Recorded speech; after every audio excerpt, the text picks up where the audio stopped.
आज के इस वीडियो में हम बात करने वाले हैं एक हॉरर मूवी के बारे में जिसका नाम है द बूगीमैन। तुम इसको एक डेमोनिक एंटिटी या फिर एक मॉन्स्टर भी कह सकते हो, जिसकी स्पीड बहुत ही अच्छी है और यह मॉन्स्टर तुम्हारे फैमिली मेम्बर्स के आवाज़ों को भी कॉपी कर सकता है। चलो बिना किसी देरी किए हम इस मॉन्स्टर के बारे में और भी अच्छी तरीके से जानते हैं।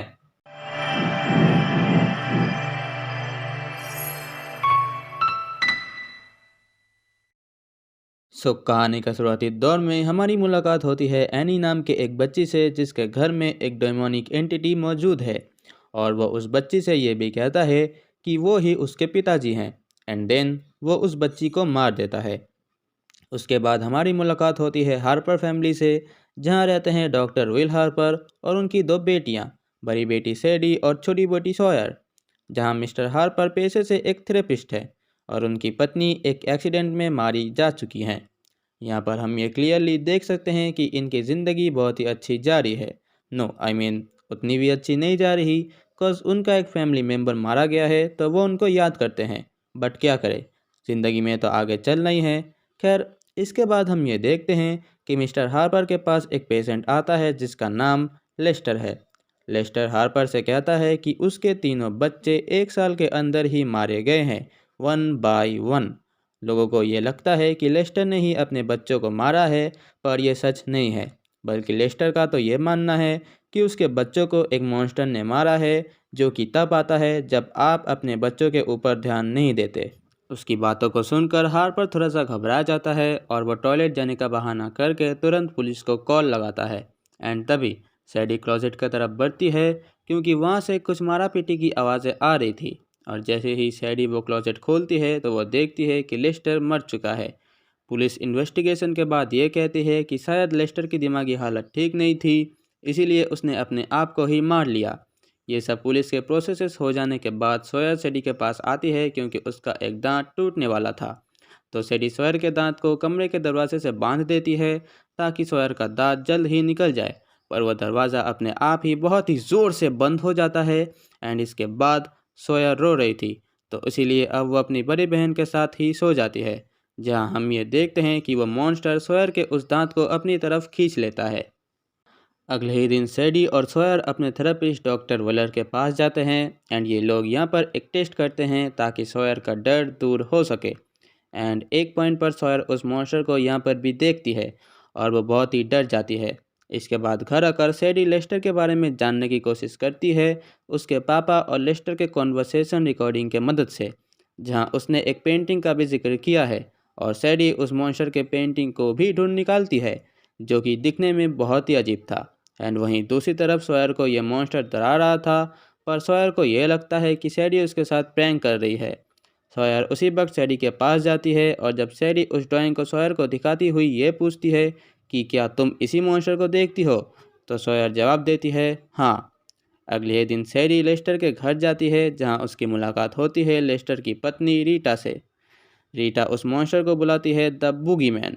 रीटा सैडी से कहती है कि अब वो तुम्हारा पीछा तब तक नहीं छोड़ेगा जब तक कि तुम मर ना जाओ, और इसको लाइट से प्रॉब्लम है, मान लो कि लाइट इसकी एक वीकनेस है। इसके बाद रीटा सैडी से कहती है कि don't move, he is exactly behind you. And वो उस मॉन्स्टर को शूट करती है और सैडी डर कर वहाँ से भाग जाती है।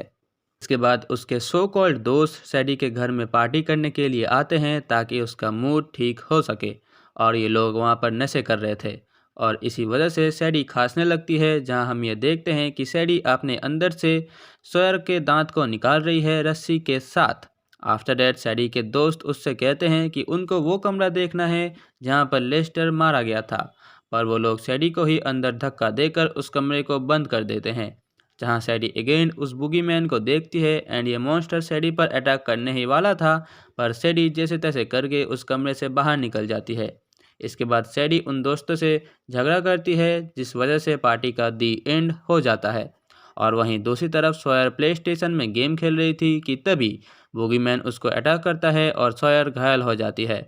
इसके बाद सॉयर को हॉस्पिटल में एडमिट किया जाता है एंड तभी सैडी को रीटा का कॉल आता है कि उसको पता है बुगीमैन को कैसे मारना है, जहां हम ये देखते हैं कि उसने कुछ ऐसे टैप्स लगाए हैं जिससे कि अगर बुगीमैन वहां पर आता है तो ऑटोमेटिकली उस पर गोलियां चलेंगी, पर रीटा ने सैडी को ही चारा बना दिया था। ये ट्रैप काम भी करता है, जिसके बाद सबको ये लगता है कि बूगीमैन मर चुका है, बट अभी भी वो जिंदा था और वो रीटा पर अटैक कर देता है।